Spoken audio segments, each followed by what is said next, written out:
this week's chapter of Bleach, just as the Quincy leader is about to make the entire fabric of space-time, the real world, Hueco Mundo, and Soul Society his bitch, he decides to let Aizen out of the chair. What is the leader of the Quincy thinking by letting Aizen out of this chair? How is this not going to end up biting him in the ass? Although, come on guys, let's face it, we all know that this was a part of Aizen's grand plan. There is no way that Aizen is going to work with the Quincy, and he's certainly not going to be controlled, especially by the leader of this organization, which probably is going to lead to a pretty damned impressive battle. Now that Aizen is free from the Chair of Doom, he's going to be able to throw down with the Quincy leader. That is, of course, unless Ichigo and Renji are going to stop that from happening. Speaking of the greatest bromance in Bleach, Renji and Ichigo. Man, were they a sight for sore eyes this week.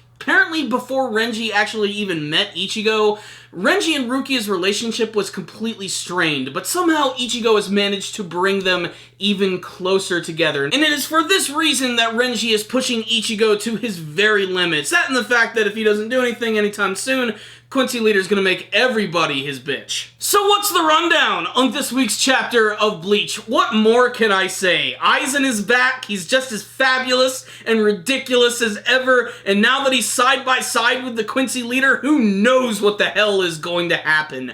I really think it was a bad idea to let him out of the chair. Hell, I think it was a bad idea to even include Aizen in any of this final arc at all, because it's really hard to take the character seriously, mostly because of how overly theatrical he is, but I just can't help but think that everything is going according to plan for this guy, because just everything works out so perfectly for Aizen with his constant shit-eating grin. Ugh, that's what makes him such a fabulous villain, and very different than the Quincy leader himself, who, as badass as he is, doesn't even have close to the amount of personality that Aizen does. So I was really sort of hoping that there would be a much larger confrontation between these characters, and it is really fun to see these two villains go head to head and talk to each other, but with Ichigo and Renji finally showing up at the end, the battle is probably going to be interrupted.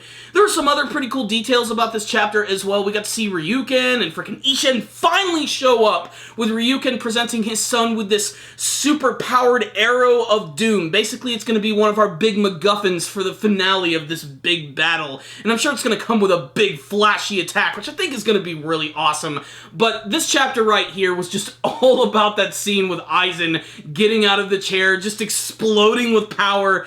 It was just great. Even though I do harp on the fact that he's a villain who's kind of stock in the sense that he always has things planned and everything's going up his sleeve, he just exudes so much personality that you can't help but want to read him. And that's what makes him so infinitely interesting, at least more so than the Quincy leader himself. And like I said, I can't wait to see what sort of curveball he's going to end up throwing him, and how this is all going to involve Ichigo as well. I like the fact that the Quincy leader is trying to get underneath Aizen's skin, letting him know that it was Ichigo that beat your ass, so don't expect him to not do it again. But then again, by saying that, he'd also be bolstering Ichigo as well. It's just this little triangle of ridiculousness, and I cannot wait to see how it's all going to wrap up. It's really exciting right now. It's just ridiculous. I'm ready to see things pop off, and with Aizen at the top of it all, who knows what the hell is going to happen. It's going to be really exciting, and we're just going to have to wait and see what they do with it. And, you know,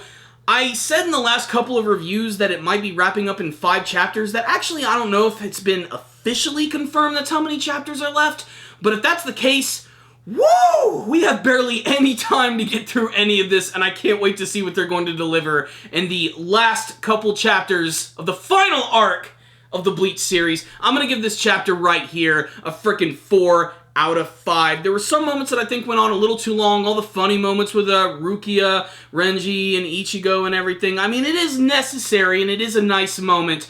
But since we're this close to the finale, I'm just kind of ready to see how they're going to wrap up everything.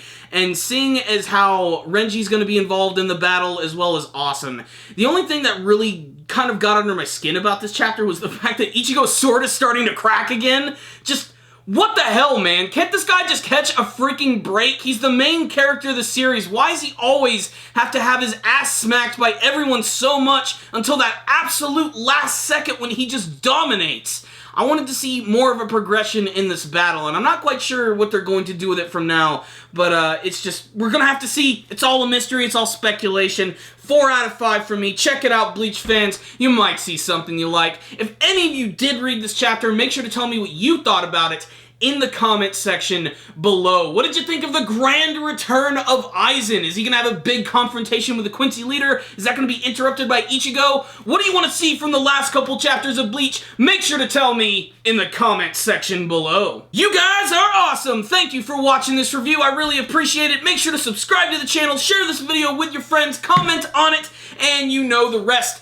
Thank you guys again for watching, and as always, stay dandy, baby.